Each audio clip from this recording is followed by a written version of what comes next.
pre, dahil nga gumawa ko ng konting dinakdakan. Ito, kukuha ko ng ano ngayon, mga panin natin, pwede na pakinabangan. 1-0. Ito pa. Okay.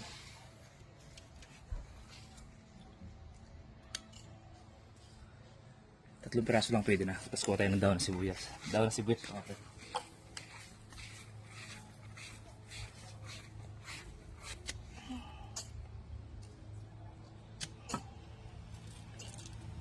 Sakto.